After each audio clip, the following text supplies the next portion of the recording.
AI isn't just for tech pros, it's for you too. Welcome to Yellow Now AI, the podcast that makes AI simple, practical, and useful for your everyday life. Whether you're juggling work, family, or just trying to get through your never-ending to-do list, AI can help, and we're here to show you how. I'm Melek, a tech executive and serial entrepreneur. I'm Rima. I'm an author, entrepreneur, and an educator. On our show, we're going to bring you real talk, real solutions, and plenty of laughs to the AI conversation. What you're going to expect from us is unfiltered banter, personal stories, and hands-on advice that's going to help you work smarter, parent easier, and stress less. Because life is busy enough. Let's just make it easier. Yalla. Let's go. Okay, welcome back everybody to another episode of Yellow Now AI. Rima and I are back this week with our very special guest, Aru Agarwal, and we are so excited to have you here today, Aru. Thanks for being with us. I'm so excited to be here. Thanks for inviting me. So Aru has a really interesting background. She has worked her career in the intersection of tech and consulting, having spent time in large organizations and really bringing products to market, understanding different client needs. And now she is here with us and going to talk about some of her experiences and a new project that she's working on. So with that, Aru, I'm going to turn it over and have you share a little bit with our audience. Awesome. Yeah, thanks. So I'm originally from India. I love to say that it has a lot to do with just the choices I've made throughout my career and my life. And I live in New York now, in Brooklyn, with my husband and my dog. And like you were saying, Malak, I have spent a majority of my career in consulting. And through that journey, I had the opportunity to work with Fortune 100 companies, Walmart, Pepsi, you name it. And a lot of my work focused on advising them on the newest, most innovative products and services that they can bring to market and how that can drive growth for them in the coming years. So a lot of long-term horizon work. And I also had the opportunity to work with a lot of startups throughout my career. So yeah, so my work has been, not just introducing new things to the world, but really ensuring that I am uncovering an insight or a consumer need or, a human problem that we can be solving. And that's what I've tried to do through my work all my career.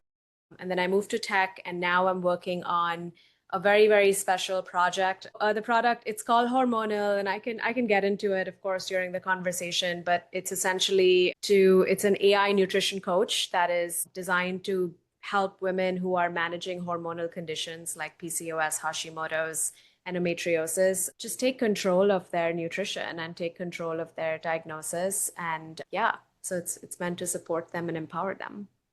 Well, a couple of things that you said that I just want to mention that I loved about your background in that it's about finding a problem, uncovering a real human problem, a real human need. And then also the kind of diversity of experience with the Fortune 100 companies as well as the startups, and really understanding that those are, although they're two very different categories for obvious reasons, but fundamentally they exist to serve the consumer and to solve some kind of problem that is out there in the world. Sometimes we lose sight of that. So I appreciate that you mentioned that. Yeah, we lose sight of it all the time. I think commercial goals, take over a lot of times. And that has been my role in a lot of the consultancies as well, to help my clients in these companies sort of try to blend both consumer insight as well as commercial growth, because one can't exist without the other. We have to think about both sides of the coin. So yeah, that's been a big part of the things I do. Okay, so you touched on it as a project and you mentioned Hormonal. I'd love for you to tell us a little bit about what was the impetus for this. Tell us what the project is, and then what was the impetus for the project to come to life? For sure. So it is a product that I'm building right now, and It is an AI product, which is what makes it very relevant to this conversation. I have been a big sort of believer in food as medicine. I am a foodie, but I also like to eat to nourish my body. And I think a lot of that comes from just my upbringing and, the way we treat food back in India as well, and my family and whatnot. So nutrition has just been such a big part of my world. And after moving to the US, I just realized that, we've gone so far towards the commercialization of food and scaling it and just, processing it, that we've sort of started to lose some of that nutritional value in a lot of things we eat. I just found myself always looking at labels and just spending so many countless hours ensuring I'm buying the right things and I'm eating the right things for my body. And so a few years ago, when I started to, just become more aware of certain hormonal challenges that my body was, going through, I was diagnosed with Hashimoto's. I've had irregular periods, which I like to talk about, and I like to normalize that because I think a lot of women are going through that and they just don't have the right language for it, or they don't know if it's okay to talk about it. I've just been diagnosed with so many things, and I was constantly knocking on practitioners' doors and trying to figure out what is the root cause? What can I do about it? Most doctors would just prescribe medicine. Get on diabetes medicine even though you don't have diabetes, because that'll help you with insulin resistance. Or get on a thyroid medicine because, one pill and it'll just, help you get pregnant. And it always kind of kept coming back to, how can we get your body ready to have kids? Was that part of your goal, or something that it was a consideration? I wouldn't say it was the goal. It was not the end goal for me that, I am getting ready for fertility and so I want to see this doctor. I mean, irregular periods is something I've had throughout my since I got my period. So I've never been able to find the solution for it or the root cause for it. So no, it was not about fertility, which is why I would always just find myself having fertility related conversations, and that would really make my blood boil in a lot of ways, because I would be like, well, my hormones are going to outlast me having kids. And so what happens after that? That's not the end game for me. And I don't think it should be for any woman, because, for example, like, estrogen is something that is not just, good for, it's not just something that gives you your endometrial lining and helps you get your period, but it's also something that supports bone health. It's also something that supports cognition. So we want to make sure that, we have that in the long term. And in my case, for example, my estrogen is pretty low. So I want to make sure I have that when I'm 70 or 80 and I'm not, I'm not fracturing my bones because I didn't pay attention to it. So no, fertility was not an end game for me. It was maybe one of the many things that I might consider during my lifetime. But as I knocked on practitioners' doors, as I had more conversations, I got my blood test done. They would just look at it in isolation, right? Like, we'll just look at your sex hormones, or we'll just look at your thyroid. And nobody was really connecting the dots for me. And so I found myself, like, this was around 3 years ago, and ChatGPT was just starting to become a thing. And, because I work in the industry that I do work in, I was starting to use it more and more in my work life. And I was like, well, what if I turn to this for my personal life? And what happens if I start to use it as, like, to complement my medical journey? It's it's not meant to replace it. I don't think it's there yet. So I created a bot, for lack of better terms, just an endocrinologist bot and a nutritionist bot, and started to ask it questions. Just, started to use it as a sounding board for, well, my labs are saying this, what should I make of it? Or can you help me understand what the root cause of this might be? Because I am trying to triangulate whether I am suffering because of inflammation, or is inflammation causing Hashimoto's, or is it the other way around? Like, what is the root cause? And so I started using it more often. I started to ask it things like, well, what should I be eating? I would use it as like food logging, like, how much protein is in the meal that I just had? What is the ratio of protein to carbs? So I started learning so much about my own body and started to gain so much awareness, which was all basically trying to understand my symptoms and then back into what I should be eating to help those symptoms and to manage it better. And I started to see results. So I have to put a disclaimer out there that all of this was with, of course, there were doctors involved as well. Sure. So this was always, supplementing or complementing that. And then when I heard from, a lot of women who are in their late 30s either start to find out they have endometriosis or they have other hormonal issues. And as I would talk to friends and just colleagues, I just saw such a need for it. And I was like, what if I made a product out of the system that I've built for myself? Because it takes countless hours for someone to research these things. Mm-hmm. For a woman to kind of just look through white papers and Google and websites to understand what is endometriosis. And there are often no answers. You're just hitting dead ends. So I just wanted to make this available to women. Yeah. I think you said so many things that I think are so interesting and probably could be a whole episode, each one of them in itself. But one of the things is that you mentioned, not feeling like you were getting the answers or knowing where to look, and how do you even begin to kind of pull this stuff together to get meaningful information. And so one of the things that I feel strongly about is being able to use AI to help us become better informed for whatever it is that we are going to participate in. And I think healthcare and medicine is one of those use cases, our well-being, to kind of give us the familiarity, help us understand the language. Because the reality is, when we're in the office with the doctor, it's a limited time. And there are many things that might be going through our mind and our doctor's mind. But if we don't have the language, if we don't understand some of the baseline table stake concepts, it's hard to be able to take what they say in a meaningful way to be able to implement suggestions or potential treatments. So I love that you created a framework for yourself to help you become more informed so that you could have more meaningful time when you're in that appointment, right? Like that's very valuable time. And like you would prep for any other important meeting before you actually get to the seat at that table, to take that into your own hands and kind of have that information and research available to you. I think that's so right. Yeah, so true. And I think empowerment is a big part of what AI has the potential of doing, especially in healthcare. Call it patient advocacy, call it advocating for yourself.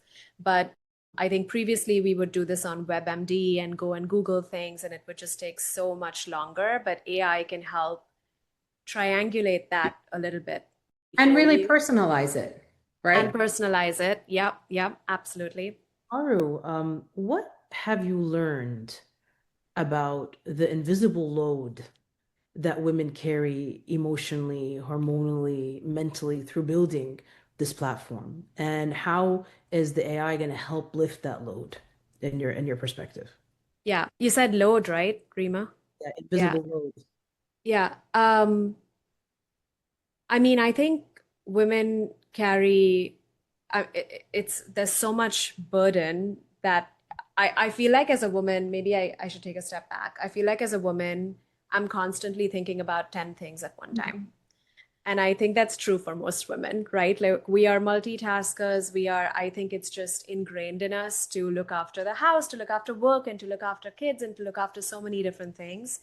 And add to that your health. And suddenly not being able to understand why your ovaries or your uterus or whatever it is not working the way you need it to work, and your body is not supporting you. So that is enough mental burden to begin with.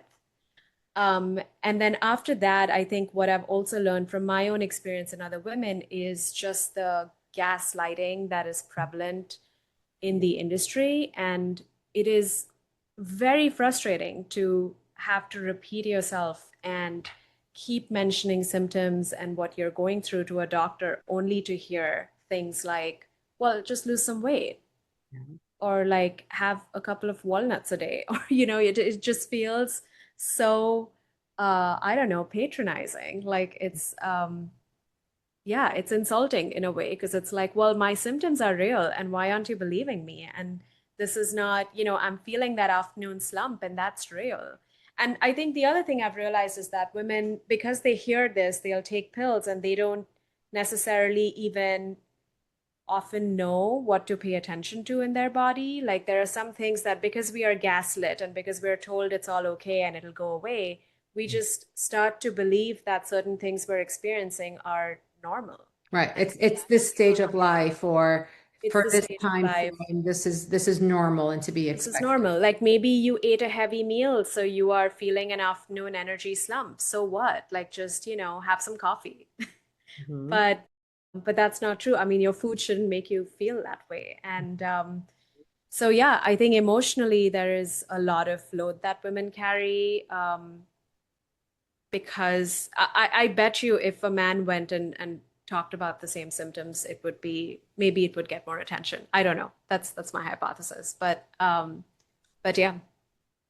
But I also think in doing some of the research, to prepare for our conversation and also just understand some of my own health issues Mhm. over time, I think there is not enough studies or areas that have really focused on these stages of women's life. Like there's a lot of Yeah. attention in pregnancy and leading up to pregnancy, fertility, Yeah. as you mentioned, but how I don't believe there's as much that has gone towards understanding perimenopause and menopause and what those different stages look like and how to prepare for them and what are the things that could be done.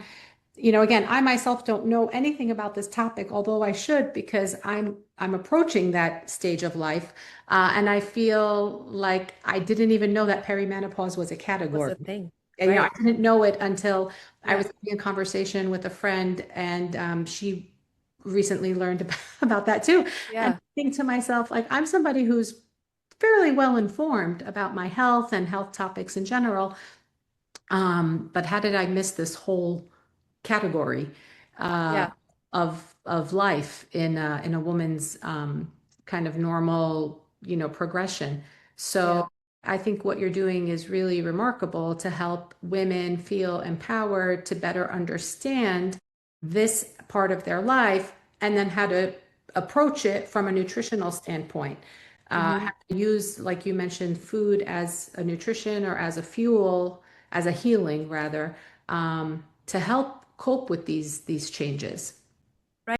Yeah. I think the research, yeah, my guess is the same that the research just does not exist. And that is often maybe why practitioners are even stumped or don't Mhm. fully know what to tell us in terms of what is causing what. I've had practitioners who've been Googling literally in front of me when I ask them questions. And that is scary because I'm like, well, I can just Google, but I really need your professional experience, expertise on a certain topic. So I agree. I think research is not present. I think we've prioritized running tests and clinical research maybe just on male bodies. I mean, we know that to be true as well. Or, what was did you see I think Female Quotient put this out, but there was something about menopausal perimenopausal research being done on mice who don't have periods.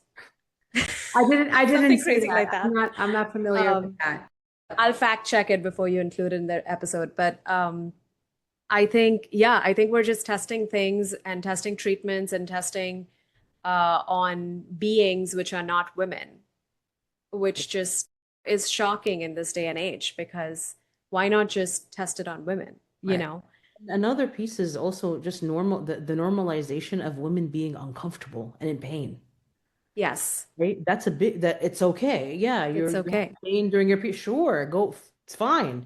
A pap smear should not be painful. It shouldn't be painful, but it still is. It still So is. it's two things in conjunction, not enough research Yeah. in these fields and normalization of women not feeling okay. Mm-hmm. So Yeah. So Aru, tell us, you mentioned that you used AI to help you with these processes for yourself when you created these bots. And now that you took it to make it a project outside of Aru's world, tell us about that process and some of the tools that you may have used to help bring it to life. Yeah. For sure. So I think I was thinking about this just in the context of just what you both are trying to talk about and democratization of AI. And I think AI has played such a major role in me being here and us having this conversation. It's incredible. I think, so of course, I was using, very, like everybody started using ChatGPT, at least in my circle. I shouldn't say everybody, but everyone in the corporate world, in the enterprise world, started to experiment with ChatGPT way back when. So I started doing this in 2021. And it was pretty primitive at the time. ChatGPT would hallucinate a lot. It would give, weird responses, etc. So to combat that, I think I started to use multiple AI tools at the same time. So I would use ChatGPT, I would use Claude, I would use Perplexity when that came out, just to make sure I am fact checking and I'm getting all the responses I possibly can. Like, I think about it as like a team that I have, and I'm just trying to get the best inputs from everybody. So that was my first sort of my own, I would say, experiment on how this tool would work. And then I think the other thing that AI has made really easy is to start to actually build a product. So I think this is one of the biggest differences between maybe where we are in terms of technology now versus the dot-com era, when like websites and digital started to become a thing, which is that it's empowering everybody to make something if they have an idea. So I used Lovable, which is a vibe coding tool, to actually build my product. And what is pretty amazing about it is that I had an idea, and within 2 hours, I could see what that idea might look like in terms of a mobile app, which is insane. I agree with you. And I think that is completely transformative. I think about Insane. the number of times on a napkin or on a whiteboard or on a piece of Yeah. that I drew things out that I wanted to see on a website. And, I had boxes, I had descriptions, and I would sit with engineers or developers for hours and hours, Yeah. try to get what was in my head translated into a way that they could understand it in my speak as opposed to engineering language. Because again, although I'm in tech, I'm not an engineer. And, this was always a struggle. But I feel that you mentioned Lovable, there are other tools out there. And I want to ask you, how did you land on Lovable? Because there's Windsurf, there's Replit, there's a couple of other Bolt. solutions. Yeah. Yes. But I think this is such an amazing gift to everybody. Imagine how many ideas you have. Yeah. You were hindered by, the cost of development, which could be $5,000, $10,000, I $20,000. agree. Yeah. Time, finding the person, right? Yeah. How many times have you gone on Upwork or Fiverr to look for Yeah. people? And there's so many frictionful steps in that process that are now just eliminated. 100%. And I think the biggest one being, how do you, like in the past, it was really hard maybe to realize your own vision. I feel like with Lovable or all of these tools, I can get it to a place that it's exactly my vision. It is not hindered by technical complications or somebody else not understanding what is in my mind, or um, them just not being as committed to this or whatever it is, right? And especially for something that is so niche and so specific and also different, I don't think there is a tool that exists right now which kind of is doing what I want Hormonal to do. And so, yeah, that empowerment and that ability to make your specific vision tangible has been a game changer. I chose Lovable. Honestly, it was just happenstance. It was not a very strategic decision. I think I mean, hats off to their marketing team or their SEO. It's probably the first thing that came up for me, or maybe I heard about it somewhere. And I had actually started tinkering with Lovable for a completely different product before I even started on Hormonal. I was playing around. We have in our family, we have, I have a budgeting spreadsheet, and I like to stay super in control of like where money is flowing in and out. And when vibe coding started to come about, I was like, well, maybe I can just turn this into a product, because I just find budgeting apps out there to be overly complicated and not designed for my needs. So I started to tinker with Lovable, and I was like, let's make a budgeting app. And I was like, this is insane how easy it is. And then you know, you can do everything on Lovable. Like you can spend hours just fine tuning the UI and the brand to like the product itself. And so because I had that experience with Lovable, when the time came to build Hormonal, I just continued on with Lovable because I had experience with yeah. And also Lovable had a program called Shipped, which fell on my radar. And this was their first season of Lovable Shipped. Yeah. Our audience might not know what that is. Is it still in place or? So Lovable Shipped is a 6-week program where the idea is for them to basically if you have an idea, you get picked, selected into the program, and you have resources for 6 weeks to actually ship something by the end of it. So each week you'd learn, like, there'd be a lecture on idea development, or how do you think about marketing, or how do you think about your brand or whatnot. And then they created a little community as well, where you could meet with fellow founders and fellow builders to basically talk through your product, and then we would vote on the best products every week. And then so it was the first seasons. They were pretty much figuring it out as they went as well. But that fell on my radar. I applied to that. I think they accepted most people who applied because this was their first season. And that was amazing because, like you were saying before we started recording, like everybody needs an accountability framework. And for me, that's what that was. And I was like, okay, 6 weeks to making something awesome. And that's what got me to my prototype, which I tested, and which a lot of women have used. And now I'm on my way to my beta. Nice. So Aru, you've built something that is part science, part empathy, and part algorithm. So how do you make sure that your AI doesn't just give answers, but also builds trust?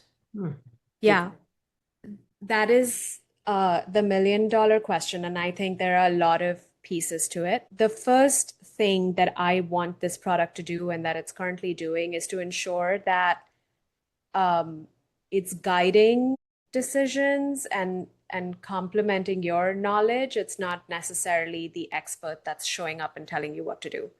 I think every woman who's on this journey and who might use this product, at least in the beginning, is somebody who wants to be, she knows her body. She's just somebody who knows her body and how her body behaves. So Hormonal is not going to come and try to play that role. Hormonal is going to come and try to help you untangle thoughts or things that you're thinking about. And it's going to still place you as the expert. So that's a big part of trust building, I think, in my opinion, which is, you are the expert, you are in the driver's seat. You tell me how you want to go about using this product, whether it is, do you want me to check in? When do you want me to check in? Should I check in at 2 p.m. every day because that's when you experience your energy slump? Would you like me to check in? Like, just making sure it is very much putting the consumer in the driver's seat. Secondly, and this is the more complicated part about AI, is just ensuring that everything is evidence-based and ensuring that the AI knows when it shouldn't be recommending something or when it should stop. And I think that is the hardest thing to build into the current state of AI right now, because once the tool is in someone's hand, I can build as many guardrails as I can think of on the back end. But at the end of the day, if somebody asks a question in what is like a conversational AI feature, and if they are like, well, should I take selenium supplements and should I take 2 tablets, right? And if the AI decides to hallucinate and be like, yes, I think selenium is exactly right for you, because that's what AI does right now. It is very much in a validation mode where it wants to please whoever is using the tool.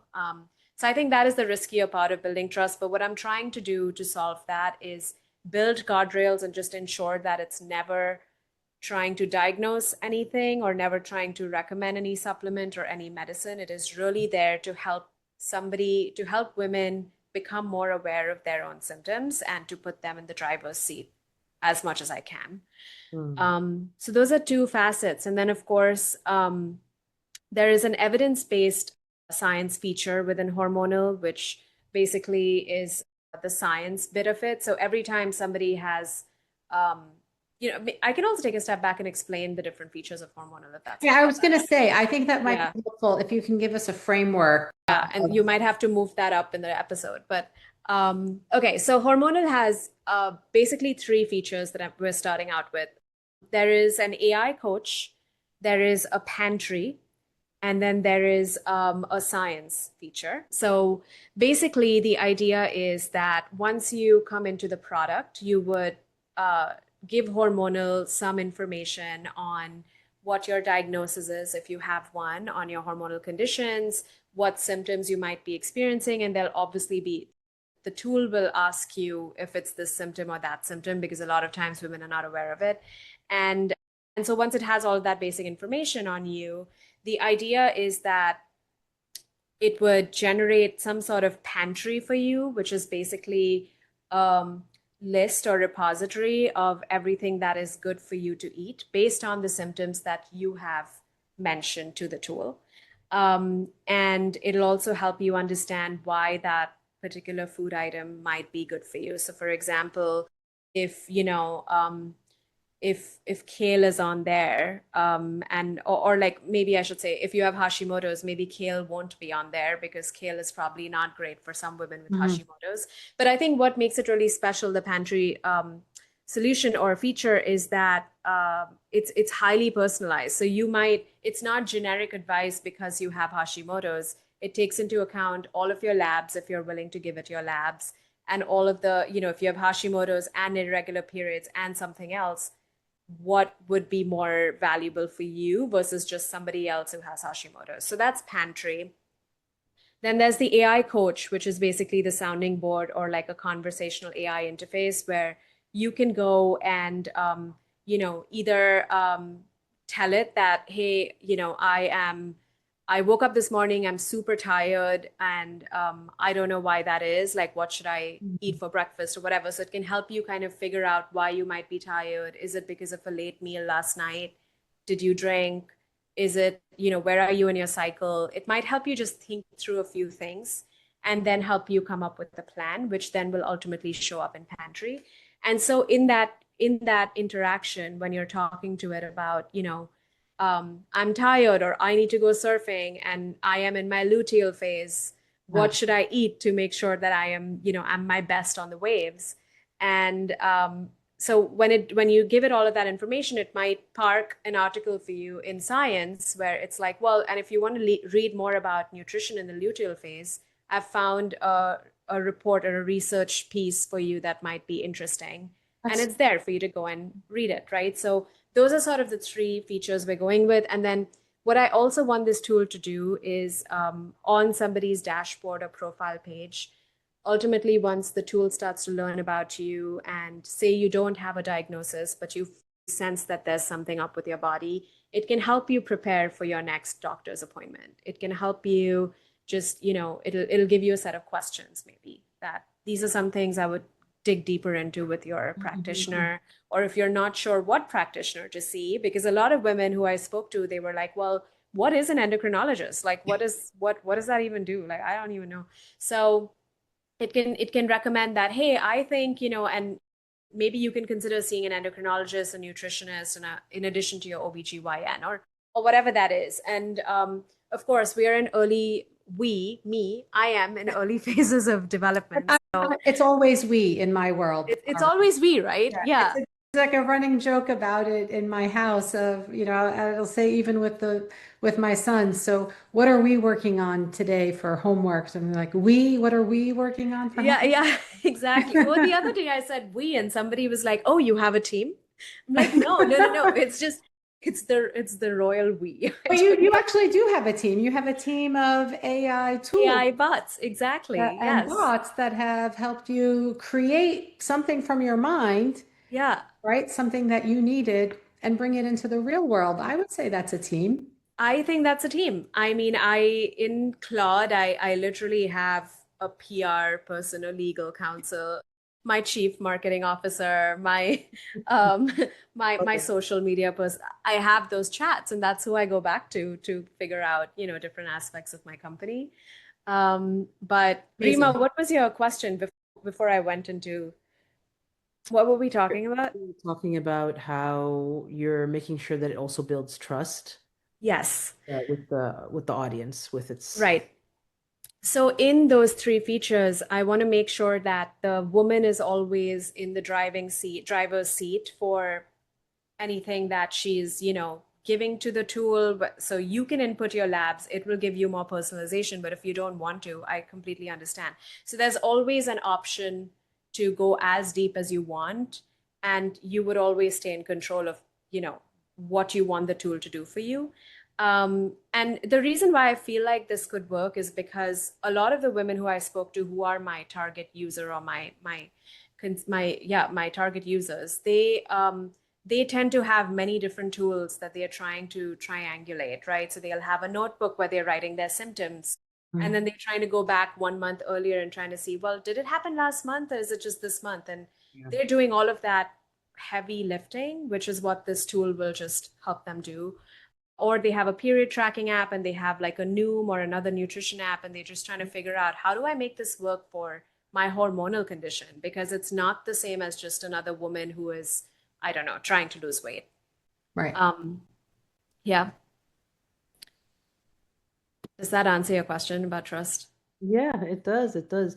You Yeah. already mentioned that you've had symptoms since you were a teenager, Yeah. regular periods. So, do you envision teenagers coming to the app to figure things out about themselves? Like for It's a example, good question. if you had to pitch hormonal to your Yeah. teenage self Mhm. in one sentence, what would you say? And would she even listen?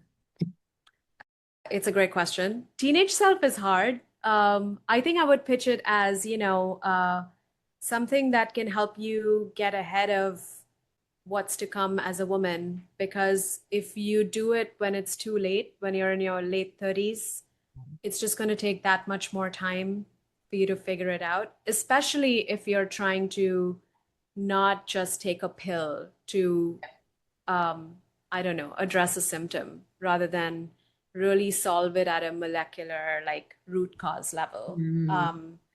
So, in fact, it's funny you asked that, because when I started to put, just feelers out there and started to talk about this on LinkedIn, um, of course, I heard from a lot of women in their late 30s, early 40s, but I also heard from a lot of women in their early 20s. Yeah. And they would be the ones who'd be like, oh my God, I don't have a hormonal condition, but maybe I'd love to use it just to make sure I don't have one in the future. And if I can just start to, optimize my nutrition for whatever reason. So I think there is an opportunity. I don't know that the tool is obviously designed for somebody who does have a diagnosis or might, but there's no reason why you could not use it to just stay Absolutely. on top of your nutrition. Well, especially if like expanding on the idea of using nutrition in the different phases, what's appropriate or best for your body at Exactly. of the month or given Yeah. the life cycle. Right. I And think maybe that's really fascinating. I think so too. And I think that, we don't have research for this. We haven't started talking about this yet, but maybe every woman's cycle is different too. Like, and I think that is true. There are a lot of women who have, not everybody has a 28-day cycle. There are women who have a 20-day cycle. There are women who have a 45-day cycle. So how can you can absolutely use this tool for that. Well, Aru, this has been a really eye-opening conversation. You've shared so much of your personal experience and your journey that led to this creation, led to this development. And I thank you on behalf of Rima and myself and our audience for being so authentic and really creating something that so many women are struggling in silence with, and maybe not even realizing that there is some solution. There are some tools, and maybe it's not, a singular one, but it is a part of the toolkit to get closer to feeling better. And I love that you took something like AI to help you build that team and give this hormonal life in a way that is going to help women at scale. Yeah, thank you for having me and for providing a platform for me to talk about this, because I think it's just such an important topic. And I think even if this just empowers women to talk about their condition and just pay more attention to their body and become more aware and listen to their, essentially their messengers, which is why I call this hormonal, because hormones are the messengers in your body, but we just do not understand their language. So even if this does that, it's, a big part of my mission accomplished. So thanks for providing the platform. Of course. Well, and now as we end with every episode, we have a couple of specific questions for you. I mean, standard questions, but specific answering, of course. The first one is fetish. So that means you're going to rummage. What's in your bag? Show us your essentials. Okay. So today I have my bag here is my travel bag today because I am getting on a flight later. So let's see. I have That looks like a backpack. Aru, is that a backpack? Okay. It is a backpack. Okay. That's nice. Kind of change. Yeah, we sometimes do a tote, sometimes like a big tote or, a backpack. But I have a water bottle because need to stay hydrated. My passport, obviously, charger, and then I have my little black pouch. Is that where all the fun? My husband's like, "What is in that pouch? You always just have these pouches." Is that where all the fun stuff What's is? that? That is know where what's all in the that fun. black I mean, I don't know pouch. if it's fun stuff, but well, it's not glamorous. It's eye drops. We're holding up for a big reveal. Alive and moisturized. Hydra Essential, like a little moisturizer, hand sanitizer, which I feel like has just become a staple after COVID. A little mirror, which has both. I like this mirror a lot because zoomed in thing and like a normal. Okay. And then the last thing I have is maybe, I think there's a little silk pouch, which is like, it's a religious thing my mom gave me. It's like I should always carry it with me to keep me safe. So it goes everywhere with me. I love that you have a talisman, Aru. All right. So the theme here, our theme is being hydrated. Right? Yes, exactly. I love it. Yeah, theme is hydration. Theme is always hydrated hydration. Skin, hydrated body, hydrated eyes. Hydrate the eyes. Hydrated eyes. I got you. Dehydrated, like all parts land and just be hydrated. Yeah. Yeah. That's good. I need to remind myself of that hydration piece, just in general in my life. If I don't remind myself actively, I don't get thirsty.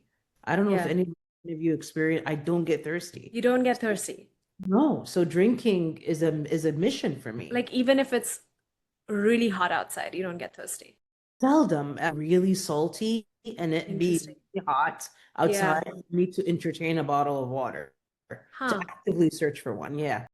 Interesting. I mean, in true hormonal fashion, I would say that's just your body saying something to you. Maybe it doesn't need as much hydration as somebody else does. Yeah, this is why I need hormonal. Permission to accept what your body is telling you. Yes, exactly. Because no, nothing's wrong with you. I just feel like, the whole 8 glasses of water every day or 8 hours of sleep is like all generic advice that we're constantly fed, but I feel like that differs for everyone. See, there we go, folks. Here's a great instance of why we shouldn't gaslight ourselves and try to really read what our body is telling us. Exactly. Yeah. Yeah. There is no right or wrong. It's what's right for you. So, Aru, I have another question for you. What's next? What's our next question? One thing that's making your life better right now? What is making my life better right now? Really, really, really love my walks to Prospect Park. I know it's so basic, but it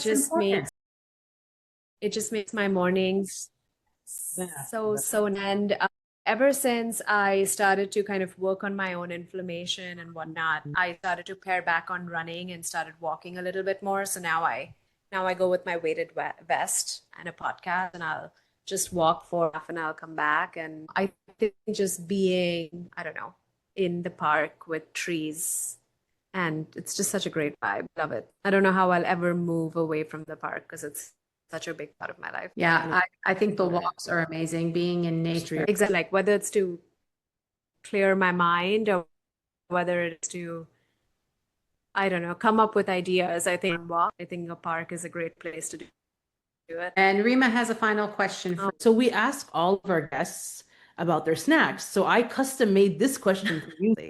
If based on your luteal phase cravings, what would it send you? What's your step? Okay, so Hormonal would send me a high protein and high fat snack with low to no carbs, or yeah, flex carbs maybe. So it would send me walnuts and cheese, like good, like Mhm. like not low fat cheese, but something that is easy on my body and high protein and good to Mhm. digest. So it'll be a nice, tasty nut and cheese situation. Do you have a favorite go-to cheese that you like? Oh my God, a camembert any day. Oh, I love a camembert. I don't know if that's the best cheese for me, but that's just, I love a I camembert. hear you. I hear What you. about you? Do you have a favorite cheese? I like goat cheese that has the cranberries in it. Mmm, I just love that. I love that. yum. That is Yeah, my go-to snack. Yeah. yeah. What about you, Malak? I'm a fan of the camembert if I'm eating cheese. I like that. And I also like Munster, which is kind of very basic, but I do love a slice of Mm, Munster on a green apple. Um, I find that to be like a good yum. Yeah. Um, and Aru, one thing I'd like to do, I didn't get to ask because of the technical stuff, is Awesome. where people can find you. LinkedIn is best. I'm on LinkedIn as Arunima Agarwal. Hormonal currently is on a website where you can register for the beta. So it's www.hormonal.me. Sign up for the beta and you'll be notified once Okay. it's out there. Yeah, Sounds good. cool. Thank you so much, Aru. Thank you. Have a great Thanks. trip and we'll talk soon. Now it's time for Zaharit. Huge shout out to Mickey Agarwal. Mickey is about everything that's period, poop, and pee. Mickey is the founder of Period Proof Underwears. You might have seen ads for that company on the metro or train station and train stations. Thinks underwear. She is also the founder of Tushy, which is a bidet company. Mickey is on a mission to elevate the ways that we interact with our nether regions. Huge shout out, Mickey. Woo! Thank you for all that you're doing for us, Mickey.